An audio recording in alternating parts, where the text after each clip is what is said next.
The following broadcast may contain mature content. A little listener discretion would be jolly well advised.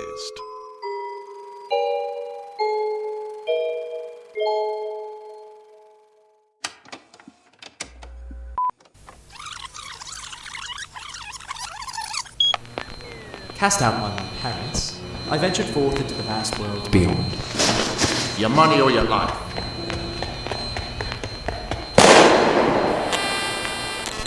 For what it's worth. To the end of the world. I'm Monsignor Day, Valentine. It's always the same with you people. What people? Doomed! You're all doomed! Who do you think? The dead, of course.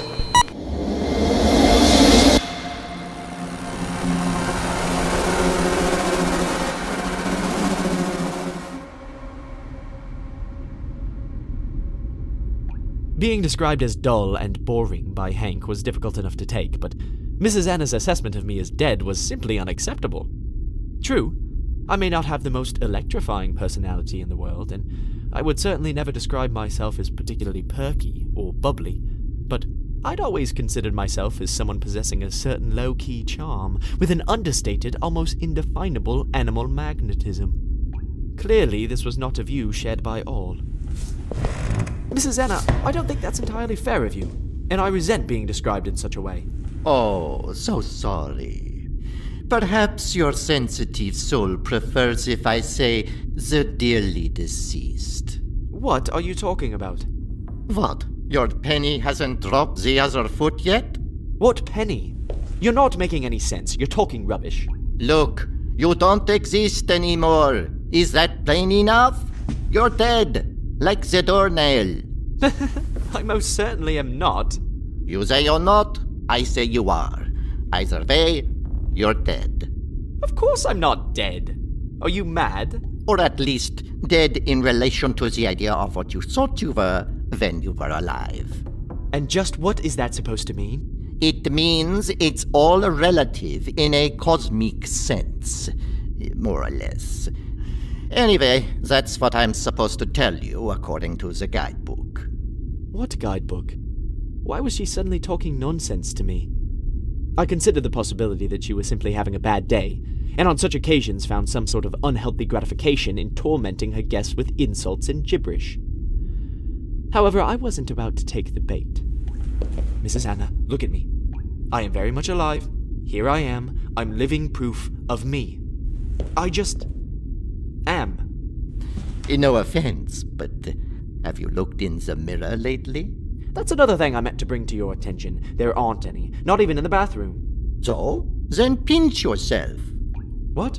Pinch yourself. Remind yourself of who you are. This was getting sillier by the minute. No. Why not? Her confident insistence was beginning to get to me. She spoke with an air of tired authority that gave me the distinct feeling that whatever I said was already irrelevant in her eyes. However, rather than confess to the unease that had begun to sneak up behind me, I decided to give her the best excuse I could come up with as to precisely why I should not pinch myself. Lame as it was. Because it hurts. The slightest hint of a smile crossed her lips. Ah, but such a small pain for such a big affirmation. I don't need to. My whining sounded more pathetic with each utterance that stumbled unconvincingly from my lips. Don't need to? Or afraid to? Don't need to. I'm alive. Look at me. I'm here now. Are you? Of course. Look at me. I'm looking. And what do you see? An image of you. There you are. Images lie. Oh, what nonsense. All right, I'll prove it. At this point, I'd had enough. I felt rattled and unnerved and realized the only way I could bring an end to both this ridiculous farce and the unsettling feelings it had stirred within me was by doing as she'd asked. I pinched my arm, bracing myself for the sting that would follow, but there was none. I pinched a little harder, thinking I must have been too timid the first time. Still nothing. I slowly raised my eyes to meet Mrs. Anna's. When she spoke, her voice sounded more bored than victorious. You see, It sort of hurt. Anyway, I'm tired and I haven't eaten, thanks to you. My arm's probably asleep. you're all asleep. Pinch your nipple. I beg your pardon? I most certainly will not. Pinch it! It's the surest way. A dead nipple is a dead giveaway. This is ridiculous. Appalled as I was by her suggestion, I was determined to prove her wrong. As I placed my fingers on my shirt front in search of my left nipple, I could feel myself blushing. I soon found the small bump beneath the cotton and gave it a good hard squeeze. But again, nothing. I tried the right one. Still nothing. I pinched both at the same time as hard as I could, but the outcome was the same. I felt a sickening feeling in the pit of my stomach. I don't understand. What's to understand? You're dead. No, wait. I was now in a state of near panic. I pinched my left cheek with all my strength, then my right one, but the result was just as before. I began slapping myself across the face again and again, but still felt nothing. Then, in desperation, I punched myself as hard as I could in my stomach and groin. As I frantically continued to beat myself into a pulp, Mrs. Anna suddenly stepped forward and grabbed me forcefully by my arms. Stop it! Stop this! But what is this? What's happening? Where am I? Listen to me. You are dead. I already told you that. Where? You are neither here nor there. That is where you are. Just then the doorbell rang. Mrs. Anna released me from her grip and began straightening her apron and tidying her unkempt hair a little. But I don't understand. My voice became hoarse as I tried to stop the tears that had welled up inside my eyelids from spilling over. Mrs. Anna, however, was in no mood for compassion, snapping impatiently at me as she headed for the door. Then think yourself lucky.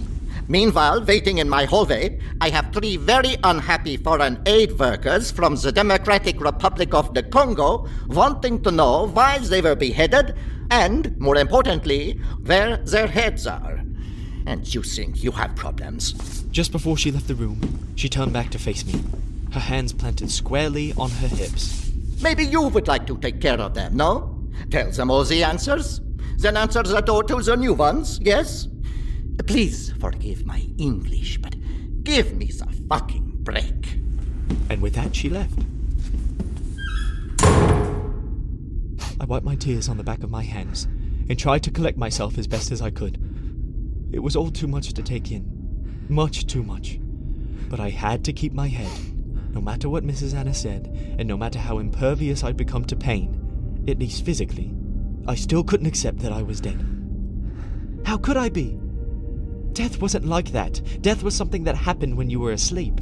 It crept in overnight and did its mysterious deed when no one was around to see it. Not unlike Father Christmas. True, sometimes it struck more blatantly. I'd seen any number of films and news stories in which death came quickly and violently to people. But it always ended the same way, with them just lying there, dead. Not me. I was still moving, still thinking, still ruminating. For instance, if I really was dead, how could I possibly ask myself the question, how can I be dead? And why would I be here? Here, of all places. As those thoughts continued to bounce around my mind, I suddenly became aware of the sound of a child quietly sobbing. I wasn't entirely sure where it was coming from, but unless my ears were playing tricks on me, it seemed to be emanating from the kitchen sink. Everything was wrong. I had to leave this place. Despite being penniless and rudderless, I knew it was time to go. I clearly stumbled upon a madhouse of demented eccentrics who were hell-bent on dragging me into their perverted existence. I had to leave. To where, I did not know, but it was time to make an exit while I still could. I looked frantically from left to right. If I could just remember which door I came in, or which door went out. It all started to look the same, but I had to get out. I had to. My sanity was at stake. I had to go. Go quickly. Leave. Now! I heard the sound of another child, this time giggling, echoing all around the house. In mad desperation, I ran to the door I thought to be the one that Mrs. Anna had left by. When I swung it open, standing before me was Luca, her stomach hanging down in a mass of bloody entrails from the middle of her dress, little pools of blood forming on the floor beneath her. In one hand, she held an AK-47, and in the other, an empty vodka bottle. Her eyes were closed, and she was leaning forward, puckering her lips as if wanting me to kiss her. I screamed and stumbled back, almost falling to the floor, then lunged forward and slammed the door shut again. Out of nowhere, I suddenly heard the opening bars to the theme from Mahogany, Do You Know Where You're Going To, begin to play. I grabbed desperately at the handle of the door to the left of me, which I thought to be a closet, but since I was no longer sure of anything, decided to give it a try. Upon opening it, I could hardly believe my eyes. It was indeed a closet, and standing inside of it, wearing a big, black, long, flowing wig and an extravagant dress festooned with sequins, was my mother. She held a microphone to her mouth and proceeded to lip-sync the words of the song, giving me a knowing wink just before the first line. I stepped back, more confused than frightened, and as I watched her mistimed attempts at miming the words, I began to feel very lightheaded. As she stepped towards me, I could feel myself begin to swoon, everything starting to spin and swirl around me. Just as I felt myself falling to the floor, my mother deftly reached out with her free arm and caught me, still continuing on with her mismatched mouthing.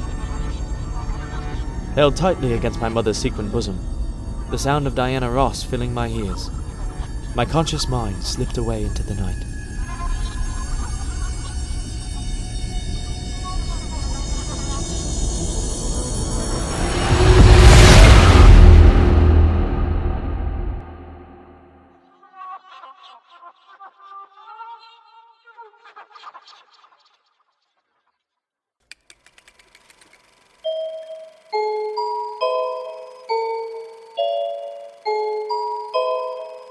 Thank you for tuning in to our show.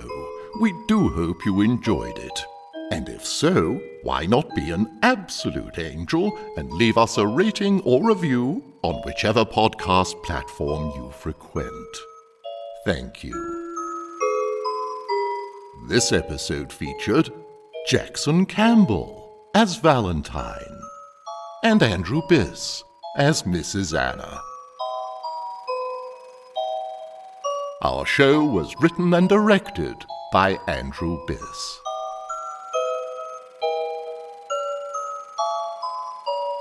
Until next time.